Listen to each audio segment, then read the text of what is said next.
என்னேசுவே உம்மை சொந்தமாக கொண்டதென் பாக்கியமே. நல்ல கையதடி ஆவே.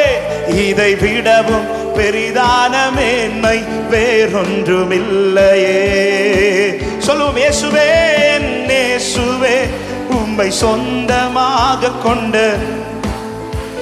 ஆமென். இதை விடவும் பெரிதான மேன்மை. சொல்லுங்க, புது கிருபைகள் தினம் தினம் தந்து, புது கிருபைகள் தினம் தினம் தந்து என்னை நடத்தி செல்பவரே, அனுதினமும் கரம் நீட்டி என்னை ஆசீர்வதிப்பவரே. புது கிருபைகள் சந்தோஷத்தோடு என்னை நட அவருடைய கிருபை அதிகமாக ருசித்தவர்கள், அனுதினமும் உங்க கரம் நீட்டி என்னை ஆசீர்வாத